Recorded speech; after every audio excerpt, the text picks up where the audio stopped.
Welcome again to this series of programs on the wisdom of the tarot. Last time we talked about the magician. Today I'm going to talk about number 2 in the Major Arcana, which is the High Priestess. Just say a word about the number, the chronological order that is in the Tarot Major Arcana. And as we discussed, these are stages of development, both personal and spiritual, mainly spiritual with the Major Arcana. But they don't necessarily come to the person in the order that we are doing them. I just wanted to say that to start with. So although we're doing number 2 today, that might be a stage that comes sooner or later in your own development. Also, I'd like to say something before we start on the High Priestess today about how one can find what is the appropriate card.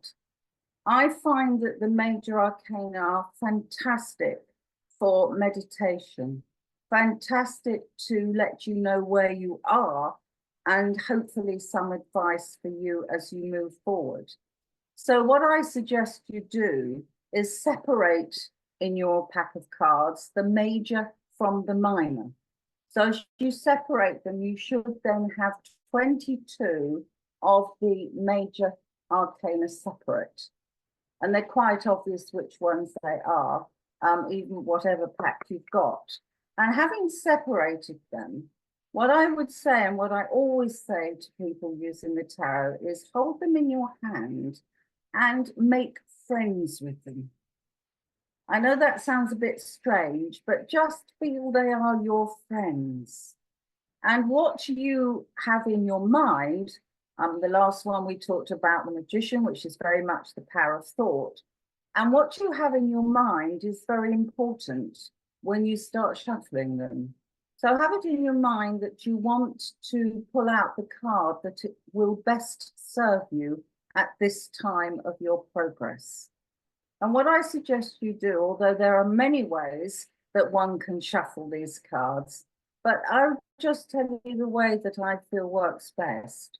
And that is when you get the 22 cards in your hand, feel them, make friends with them, and then shuffle them in whatever way you like, as long or as short as you like. And I find that the cards tell you when it's ready to stop. They kind of give you, I don't know, there's just a feeling, right, stop now. And when you feel that, put the cards on a flat surface and cut, preferably with your left hand.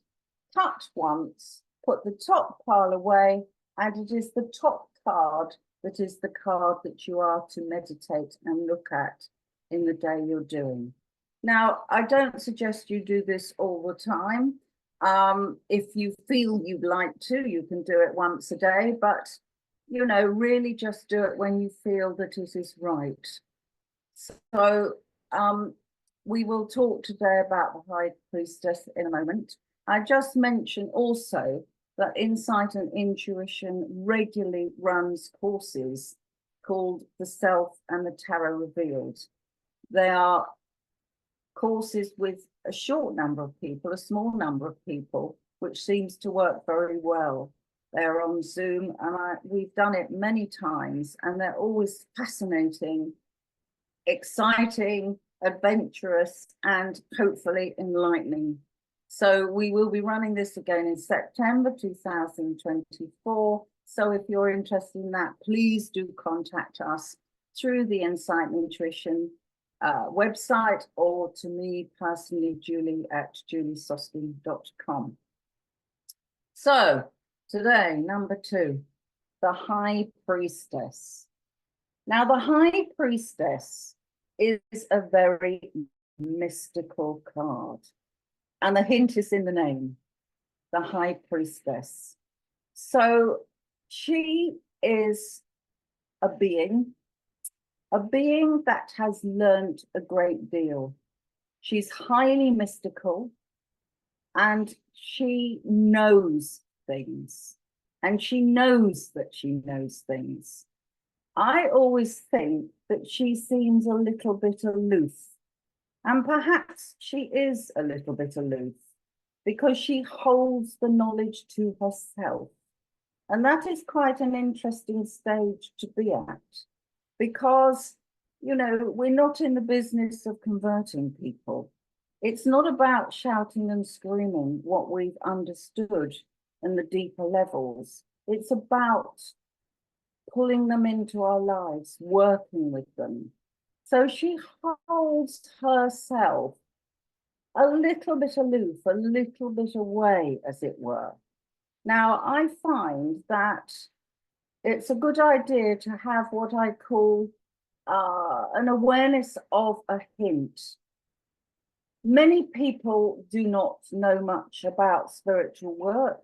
They do not perhaps understand it. And there is no point discussing these things with people who have no knowledge, who are not at that level. But sometimes in conversation, people give what I call a hint. And they say something which allows you to then ask them questions. And then you may converse with them. So the High Priestess holds her knowledge. She knows, and I must say she is connected to Iris, the Egyptian High Priestess. And she guards the entrance to the temple from the uninitiated. She's able to distinguish between imagination and illusion and delusion. Her spiritual awareness is obtained by rigorous training, study, and practice. She stands between the pillars, these pillars, black and white pillars, and they illustrate the pillars of ignorance and enlightenment, indicating both the positive and negative forces. Draped over her is a veil guarding the entrance to the temple, in which the uninitiated must not go. She's the interpreter of arcane law, the mother of wisdom, and she represents the power of the moon as a channel for this power. So she is powerful. And if you pull this card, it is probably because you yourself have awakened to certain truths. But it is not a time to share them particularly. It is a time to work with them oneself. So as we say, she is connected to the moon, and the new moon represents a new cycle. It represents emotion, inspiration, innovation. So it definitely refers to spiritual awakening. So if you pull this card, you are on the journey, very much so. Now, I just want to say something about whether you pull this card upright or reversed. If you've read many books on the tarot, they often give you descriptions of the card upright and the card reversed. I have to say, personally, I never use the cards reversed because I think in 78 cards, there's enough information there, and you don't necessarily need to interpret the reversed. However, we must say something about this card if she comes reversed. Because if she's reversed, although she's gained knowledge, she's not in control of it.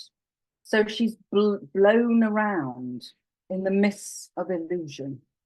And in this way, there is a connection to the card of the moon, which we will talk about later. But she has a deeper understanding that actually cannot readily be expressed by words. So she holds her power.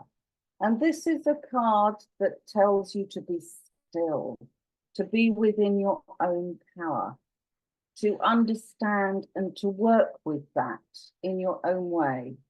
I'm not a lover of secrets, but I do think there are times in one life, especially on the spiritual journey, where it is best to keep one's thoughts to oneself until the time is right. And that's what I said, until you get a hint from someone or something.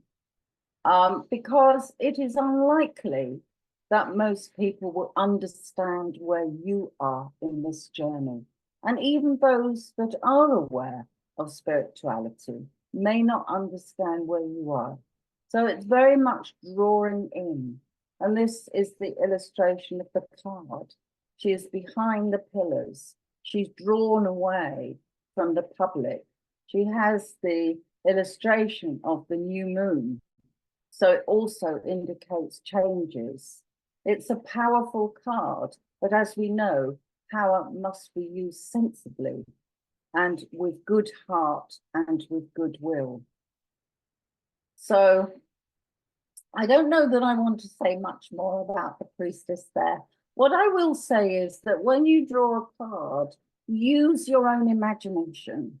This is a card of imagination. So there are many symbols within these cards, and it might be in your meditation you home in on one or other of the symbols. You might home into the moon, you might home into the cross, you might home in to the book of words she's holding there, the book of knowledge. And that will take you on your meditation. So although there's many, many books, interpretation of the tarot, the best interpretation is the one that you yourself find in your own meditation. So, thank you very much for listening. We hope to put these programs out every week or at least once a fortnight. So do look out for the next one. I think the next one, sometimes I will do two together. And I think the next one is probably the Emperor and the Empress, archetypes of the male and female. And of course, the High Priestess is female, but she's a spiritual female. The Mother comes next. So with that, I'll leave you and hope to see you again soon.